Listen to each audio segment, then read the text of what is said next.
I'm going to be talking today about analytics in graph traversal with Solr. And for those of you who haven't met me yet, my name's Yonik Seeley. I'm the original author of Solr. I helped start Lucidworks, who's putting on this great conference, of course. And I currently work at Cloudera, integrating Solr into their big data stack for advanced analytics and machine learning. So first of all, just starting off with some of the basics of graph databases. Graph databases, they're really all about edges and nodes and edges, or edges are also called relationships. And so in this example, we have a node Ann and a node Stanford, and we have an edge that says, oh, Ann attended Stanford, and Ann attended RPI, and lives in New Jersey, and works at Cloudera, and Ann recommended Mike, who also attended RPI. But nodes and edges only get us so far. Most graph databases also support what are called properties, and that's extra information about these nodes and edges. So for example, we might want to know Ann's birthday. We might want to know what type of university Stanford is. And we certainly want to know, for the attended relationship, we want to know when she went to Stanford, and if she graduated, what degree she got, for example. And that type of information really doesn't belong on either node, really. It doesn't belong with Ann because, well, she may have attended more than one college. And it certainly doesn't belong on the Stanford document. That would be a mess if you tried to put that for everybody that attended Stanford. And so really, so properties have to be supported really on both nodes and edges. So how do we map these graph concepts to a search database like Solr? So if we start with relationships or edges without properties, it's pretty straightforward. We only index the nodes. The properties are field values on the documents. And if you have nodes without properties, they can just be skipped and not indexed at all. If you have anything that points to them, they can just really just be field values, values on a specific field. You don't need a separate node for them. Edges are really defined they don't have properties. They're just defined at query time as matches between field values. So there's nothing really, we don't say, okay, we're going to index this edge. It's all defined at query time. So in our example at the bottom, node 1 has a field called relation, and its value is node 2. And so that sort of sets up a link between node 2 and the ID field if we want it. And it can point either way. Again, this is all sort of at a higher level defined at query time. So if we have edges or relationships with properties, the only way we can really do that well is also model that as a document.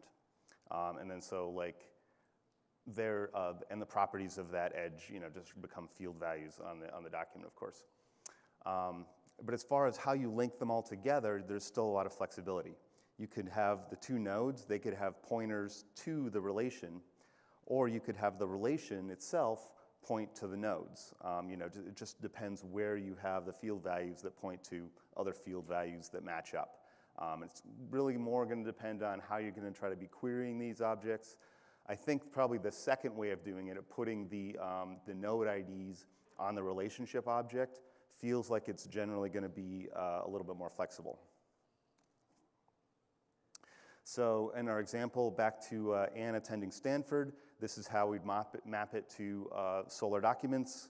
So we have on the right-hand side, we have our document for Stanford, and we have our document for Ann, and then we have our relationship document, attendance, and the who field points to Ann, and the where field points to Stanford, and then we have the other properties that we had on the generic view, like the start and the end, when she went, what degree she got.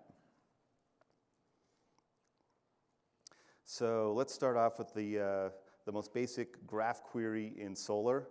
I also call it a graph filter because it doesn't do any scoring or anything. It just like takes a starting set and then does a breadth-first graph traversal and ends up with an ending set of documents.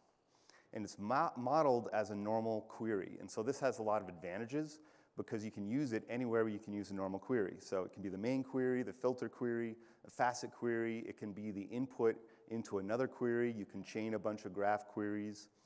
You know, it's also cacheable in the filter cache by default. And this can be important if these graph queries are reused at all. One scenario where you'd have a high amount of reuse is security filters. If you modeled that as like the security groups as a graph query, then you know it would only do the traversal once, and then after that it would just be cached. So the graph query takes a from and a to field, or parameter. And so look, the from is the node ID, and the to is the edge ID field. And then the input to the graph query is the starting set, where you're starting. How I think about it is the to field defines the documents that you're going to be moving to in the next step. Now, if you know pseudo join, this is like a little bit different from that, and I'll get to that in a couple slides. So and edges, of course, are defined just by value matches between the from and the to fields. So we have a bunch of optional arguments. You can have a max depth. A traversal filter is very useful. So as you're going in each step, max depth defaults to like just go until the set stops changing. But each step along the way, you can say, oh, you know, the set of documents you're traversing to has to match this set of documents, and that's just really defined by an arbitrary query. Return root and leaf nodes just sort of give you options about which documents you actually want to end up returning. So the big caveat to the graph query is that it is not distributed, not yet distributed. You know, Kevin Waters is actually working on distributed support, but it's not in there yet. But it's still useful in a lot of cases because it's very fast, because it's all contained within a single node. And it still works with distributed search. I should say it's still compatible with distributed search. It's just the case that no edges are followed across shards. But you can set things up such that there are no edges that cross shards, or you just don't care about any edges that cross shards. So for a very simple Twitter example, let's say we want to find who I follow, and then who they follow in turn, and on, and just get the full set for whatever reason. This is actually kind of a weird example on its own, because that would most likely explode to like half the Twitter universe. It would probably be even more interesting to limit it with a traversal filter and say, oh, you know, we might want to get that graph, but within a certain organization, or get that graph that people that have something else in common that would be much more constrained. But this is just an example. So how you read this on the right-hand side, that's our starting set, name : Yonik. That finds the top document that has my user ID, and the following field, I follow Mark Miller and Shalin, and so that's in the to field. And so in the first step, we load up, he is Mark and Shalin Mangar, which are their user IDs, and that gets mapped to, the value matches in the user ID fields on the first step. And then for Mark Miller, he follows George R.R. Martin, and he also follows me back. So on the second step, we would go back to me, but we have cycle detection, and so I won't be visited again. So that's all just handled.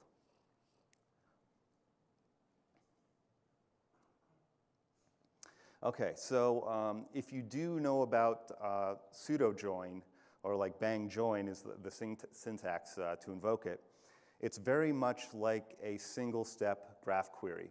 They were just like developed very far apart in time. Like I did the join query many years ago, and Kevin Waters most recently did the graph query.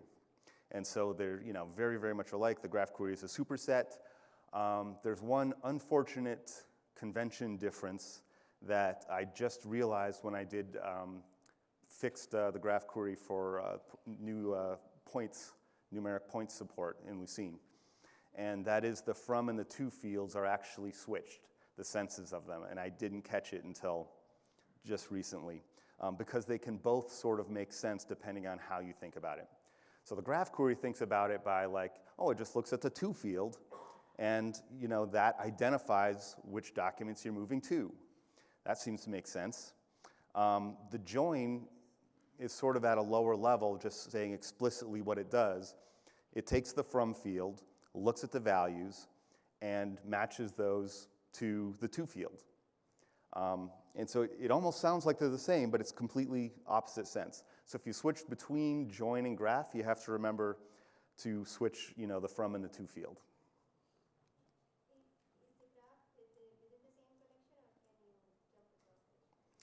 It's within the same collection. And actually, edges have to be within the same shard to be followed. So it doesn't really work in distributed mode yet.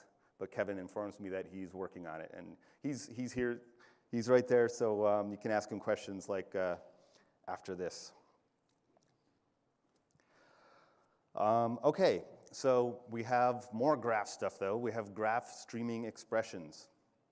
So graph streaming expressions are basically part of the streaming expressions library. And so they're very, very different. They are not queries. But streaming expressions are like fully distributed.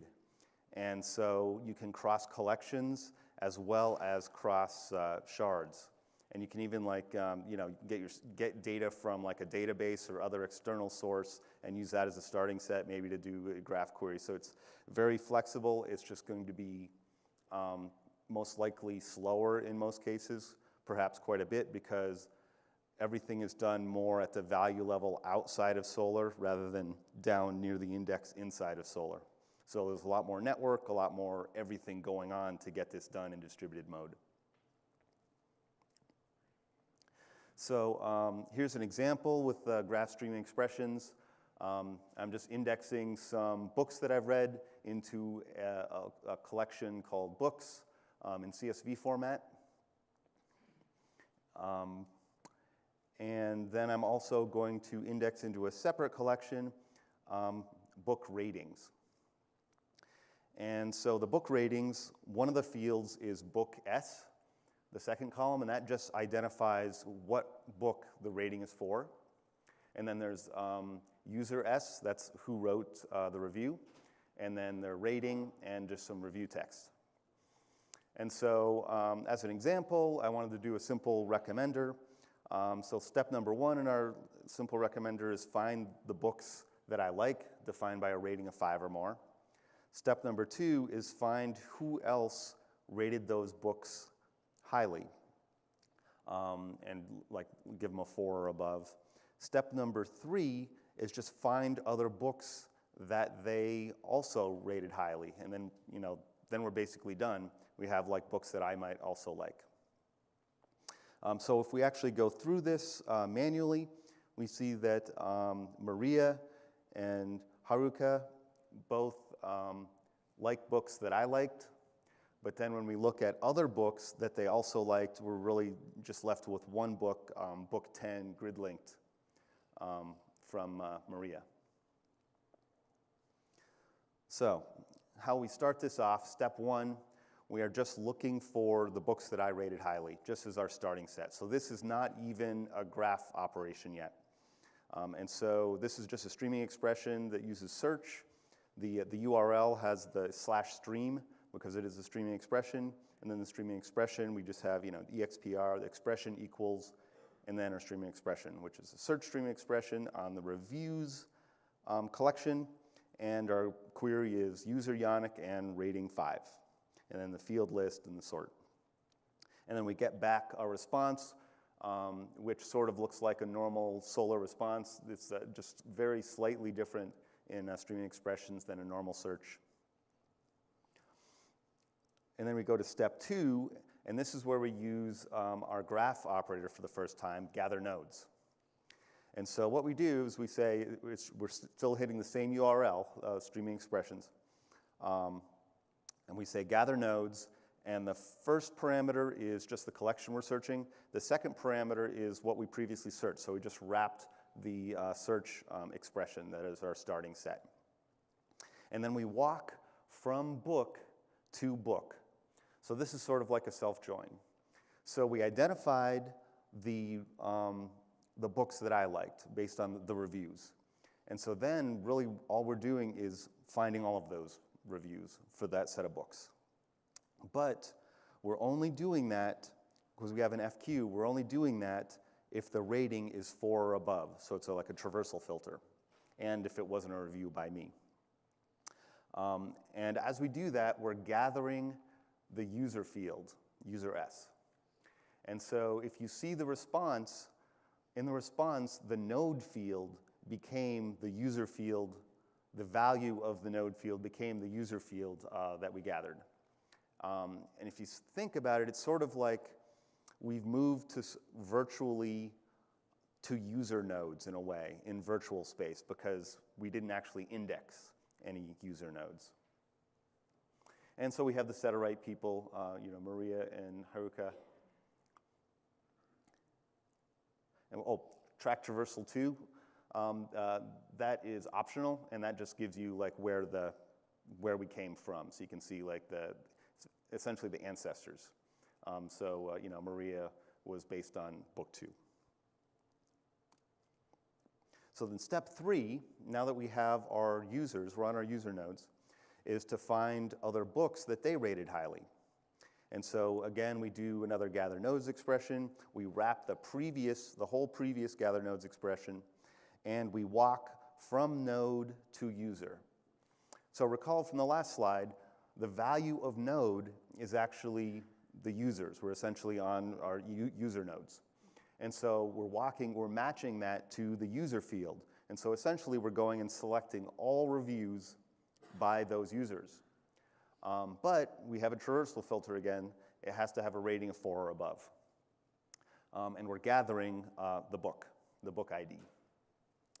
And also, because multiple reviews could be pointing at the same book, we're asking for some analytics. We're saying, give me the average rating. We could also do ask for count star if we wanted to know the number of reviews for that book. And we get the answer that we're looking for and the output, book 10. And this is where I sort of stopped my example.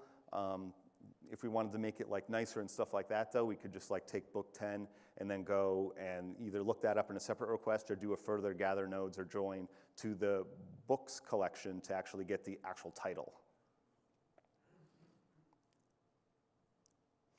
So if we wanted to review, if you wanted to, for some reason, get the complete traversal and not just the end output, we add a new parameter, scatter branches, leaves, and that says, we want both, essentially the whole traversal.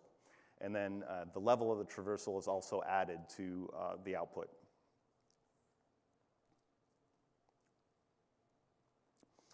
So if we wanted to do the same type of thing with the graph query, we could actually do that as well.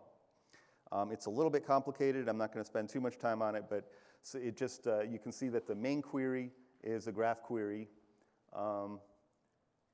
Why is that cut off? It's not cut off on my screen. That's pretty strange. So that says Q. The top line is Q equals graph. And then the input to that is $G1. And that middle line is G1 equals, and the value, the input of that is $Q1. And this is Q1. And and that's our starting set, essentially.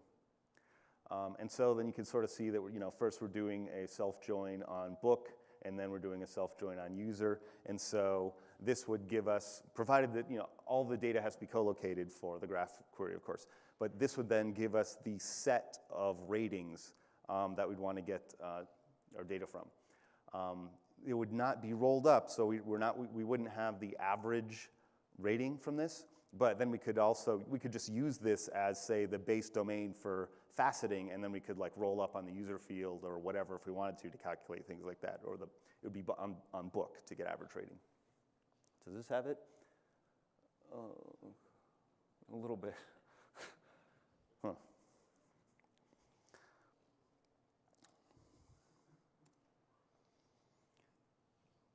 Okay, so we have a couple more graph streaming expressions. Shortest path just finds the shortest path between like two nodes, given the from and the to. Score nodes has some TF, IDF inspired scoring. Basically, the TF, it's good for like shopping recommendations or something, so basket co-occurrence. So you stick an item in a shopping basket and you're asking, what other item goes with this? So the TF part of it is, how often do these two things appear in other shopping baskets that other people have done? The IDF factor does something a little bit different. It's more like a measure of rareness. It's basically, if something is more rare in shopping baskets in general, you want to give it a boost. If we take the same whole streaming expression that we had before, and instead of hitting the stream URL, we hit the graph URL, it does the whole traversal, but the output, instead of like JSON, will now be graph ML, which is just a standard way of representing graph data that other systems can take in, like Gephi is one that can slurp that in and you can visualize it, analyze it, whatever. All right, so now let's move on a little bit to like analyzing that same set of data with the JSON facet API. So first of all, we're going to have to index things a little bit differently, and we're cut off a little bit again. We're going to have to index things a little bit differently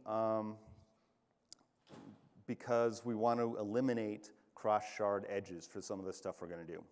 And so we want to index books and reviews into the same collection, and we want to index a book and all of its reviews into the same shard. We want to co-locate reviews with the books. So how do we do that? Well, actually, it's pretty easy because we have a Composite ID Router that is enabled by default in Solr Cloud. So any Solr Cloud users, you may not know that you've actually been using it, but it's enabled by default and it just works. And it does this co-location by basically patterns in the ID field. And so we have our 32-bit hash ring. This is how we assign documents to shards by default. And so with like ID book 1, right? We just like hash the ID, find out where it falls in the hash ring, and say, okay, book 1 belongs on shard 1. But the Composite ID Router also looks for a bang in the middle of IDs. And if it sees a bang, it constructs the hash a little bit differently. And it takes the top 16 bits of the first part of the ID, book 1, and then takes for the bottom 16 bits, they're from the bottom part, the separate hash on the second part of the string. And so what this does is that basically everything that is either book 1 or starts with book 1 bang will have the same top 16 bits and will only vary in the lower 16 bits. So that essentially splits up our 32-bit hash ring into 65536 virtual little hash buckets. And so that essentially co-locates our books and our book reviews. And we're sort of guarantee, see the divisions between shard 1 and shard 2 and shard 2 and shard 3? We guarantee that we don't split any of these virtual hash buckets, because when we divide this 32-bit hash ring into, say, 3, if we have 3 shards, we don't actually divide it exactly into 3. At each division point, we sort of round to the nearest 16-bit virtual hash bucket. And that, like, we guarantee to do that until the number of shards gets pretty high. I think I calculated it was somewhere above 4,000 that we stop trying to round, because then it doesn't make sense if you have too many shards. So I haven't seen too many systems with more than 4,000 shards, though, so we should be pretty good. So this co-locates our books and our reviews, and it also has an additional benefit. Even if so I'm going to use this to be able to do like a join, a pseudo join, but it works. It's also good for increasing the performance and scalability of your system, because if you have a query and you know what the query is about, you know that you're going to be querying something about book 1, or you know that you're going to be querying something about reviews on book 1, then you can add this route parameter and say route equals book 1 bang. And then Solr will go, oh, I only need to query shards that contain, that cover this hash range. And it knows what the 16-bit hash range is, and so it'll only query shard 1. And if you have many, many shards, instead of having to query many, many shards because you don't know where book 1 is, you're essentially telling Solr where book 1 is. All right, so now a little refresher on the JSON facet API and some of the terminology we've introduced, like domain, the facet domain. The facet domain is, those are different colored on my laptop too. Wow, it's not from this angle at least. The facet domains are essentially just a set of documents. And so we have our root domain on the left, and that's normally just the set of documents that match the main query and any filters. And then facet commands take a domain and then create multiple subdomains from that. So like a terms facet would create a bucket or a subdomain per unique value in a field. And then we can also have subfacets, like facet command C, that basically takes the domain from another facet, and they also split up and create new domains, or new subfacets for every facet bucket of its parent. So you can just we have unlimited nesting essentially. And then we can calculate counts or averages or min and max of different field values for any given domain or facet bucket. But a domain is essentially synonymous with a facet bucket. So here's an example of how I would ask for, basically on the root facet bucket, we want to estimate the number of authors. And so that would be HLL of the author field. HLL stands for hyperloglog, and so it's a distributed cardinality estimator. And then we're saying genres, and that is the type of terms facet on the cat field. And the cat field is what I use to say whether it's like a sci-fi book or a fantasy book. And so then you see on the right-hand side, we have our response that says, oh, we have 7 fantasy books and 6 sci-fi books.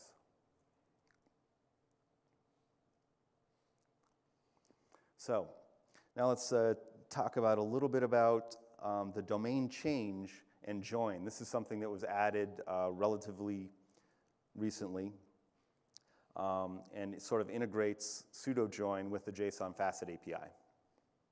So let's say that we want to find the number of book reviews per genre. And so the genre is on book objects. And the number of reviews, those are obviously on, that's a different documents. And so we need to do a join to get that information. So we start off by doing we have our genres facet. It's defined as a terms facet on the cat field. And then we have a subfacet called reviews. And that reviews facet is a query facet. Now, if we don't specify a query facet, it just basically passes through the domain unchanged. If we specify a query, it'll narrow to things that also match that query. But right now, we're just passing it through unchanged. But we're also specifying a domain switch. And that happens before any faceting takes place. And so we're saying domain change via a join from the ID field to the book S field. So we're currently on book objects, because those are the only ones that have a cat. and then we say, look at the ID field, and that's the book ID, match it up with the book S field. The book S field is only on review objects or review documents, and that identifies the book. And so basically what this will do is that for every bucket, it'll group by the cat field. So we'll have a fantasy bucket, and then the domain switch will just switch that to all of those reviews, the review objects for those fantasy books. And then likewise with sci-fi. Oh, and then the response on the right-hand side, we do our domain switch, and then by default, a query facet, because we didn't ask it to do anything else, it just gives the number of items in the domain. And so we can see that for fantasy books, we had 7 fantasy books, and we had 7 reviews. For sci-fi, we had 5 reviews.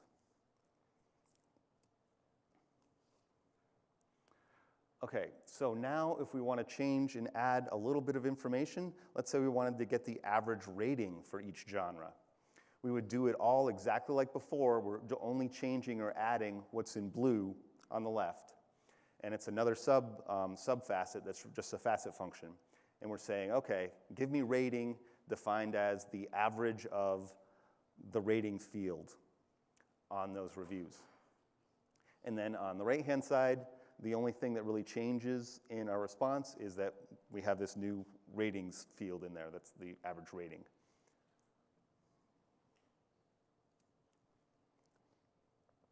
Okay, so now if we want to ask who gives the highest ratings per genre, maybe we want to send them some coupons or something.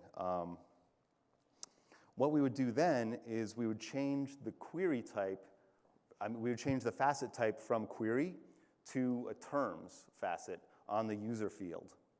And so we're going to be grouping by user. We're going to be creating user buckets on their reviews. Now this still has the domain switch in there. So the domain switch happens first. So we're going to have all the fantasy reviews, and then we're going to be grouping by user and sorting those buckets by rating descending. And so the rating here, rating descending, that's actually defined down here. And so on our right-hand side, you see that now our reviews facet, instead of just having a count, it actually has a buckets list. And we're retrieving the top 3 users by average rating. And that's going to be different for each genre. And then just like, to round out the examples, let's say we wanted a histogram of average rating trends over time for each genre.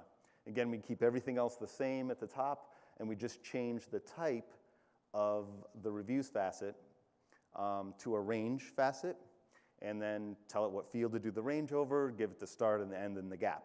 And of course, we still have our domain switch in there again, and we still have our sub-facet function saying, calculate the average rating, and then name it ratings. And then on the right-hand side, our buckets list now contains sort of like a histogram of the ratings over time.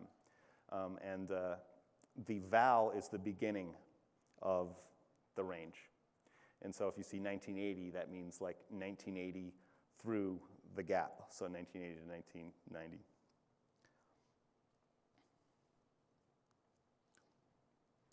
So what are some of the differences between streaming expressions and the JSON facets? There's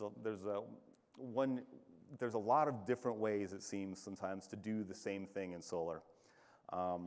Partially because these things are developed over time, but they also they have different strengths and weaknesses as well.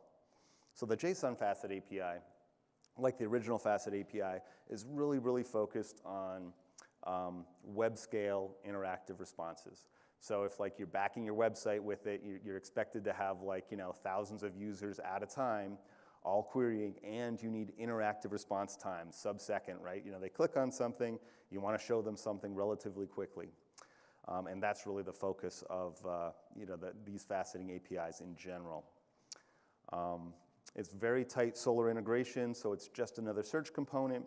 It utilizes the existing distributed search framework, and it has that whole multiple pieces of data in a single request response, right? So you do a search, you can get back the top 10 matches or top whatever matches, get back highlighting information if you want, get back your faceting information that can contain multiple facets, all in one response.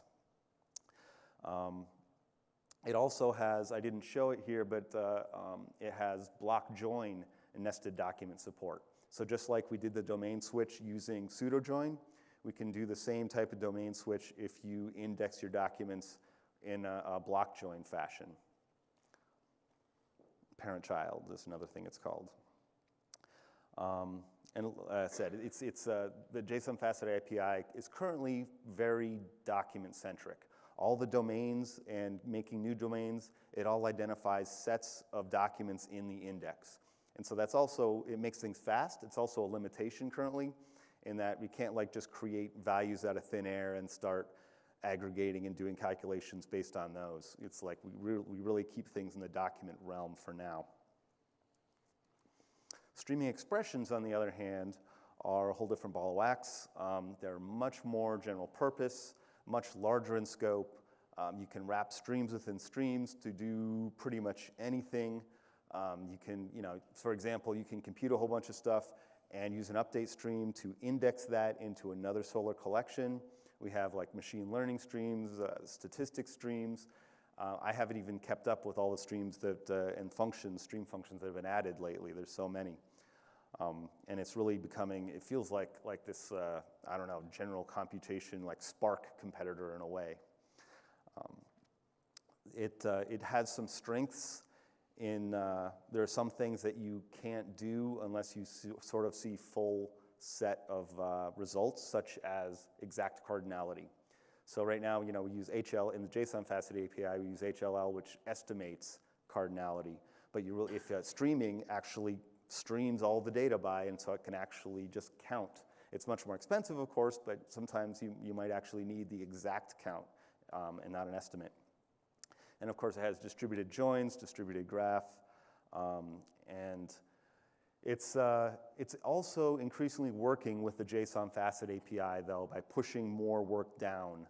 And so, like the JSON Facet API will be providing the initial parts of the computation, pushing more computation towards the leaves, which is a real strength for Solr and anything based on Lucene, I think, to be able to utilize those powerful indexes to accelerate computation. All right, I think we have probably like just 2 minutes left for questions. Yes? Can you stream in the facet results back using streaming expression? The question is, can you stream facet results back using streaming expressions? There is a facet streaming expression that basically just does a JSON facet call underneath, and then it streams that back, and that is one way that streaming expressions plugs into the facet API. I'm not super familiar with that. That was done, I think, by Joel.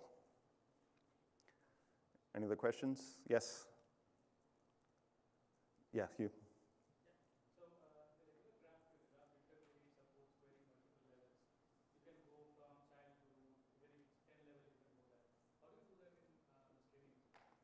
So good question. Yeah, that's so basically the question was like in the graph query could just do multiple levels, and the streaming expression one, it just looked like you're doing one hop at once. Yes, that is how the streaming expressions one is written. It was written on top of the join, the distributed join code, and I think that's why it was done that way. So there is currently no, as far as I know, there is no way to say do n hops, except, well, there is the shortest path that obviously does n hops for you, but gather nodes does not do n hops yet, as far as I know. And the way, in a lot of the operations that are done, it's sort of, I think we would have to, the way that, what you gather, I think we'd have to like do something a little bit different too in the expressiveness for the data you want to gather. But yeah, for now it's like hop by hop for gather nodes. Yes? How do you detect the loops? How do we detect the loops? So, and the graph query, I think it's a bit set of just like nodes that, documents that we've already visited, right? So this is like one of the nice things when you're doing things all in document ID space internally. It's very efficient to keep track of what documents you've already visited. It's just a bit. For the gather nodes, or the shortest path, I think that has to keep track of what it's gathered also, and I don't know the implementation of that. I know it does do it, and it has to do it by value, obviously, because it doesn't have document IDs anymore at that level. So another question. So compare this, the Neo4j. What's the advantage of this Solr? Okay, so compared to Neo4j, what is the advantage of this? The advantage of this is if you already have and need full text search, you already have your data in Solr, you can do a little bit of graph stuff. I'm not a Neo4j expert, but looking at it, or not even a novice, but I've scanned the language. I mean, the advantage of Neo4j would be it was designed as a graph database, and if you need very complex graph operations, it has a well-supported languages, graph languages and stuff like that, right? And from that perspective, we're probably never going to match that. But there's probably certain edge cases we might be better on performance. I have no idea, just because we have different index structures. On certain things, we're probably be slower. But it's really if you need the full text stuff, if you need faceting, if you already have your data in Solr, I guess that's the advantage. Not having to put your data in some other system to get what you're after. I think there may be one difference because in Neo4j actually handle the data distribution for you. But you have to handle it yourself to group the data together. You have to handle it yourself to group. Yeah, so they're saying that, so the observation was that in Neo4j, it handles the data distribution for you. In Solr, you have to handle the data distribution yourself. That is only for something like the graph query if you want to take advantage of co-locating. But for distributed, the streaming expression stuff, these things do not have to be co-located. And I see we're out of time, so thank you very much.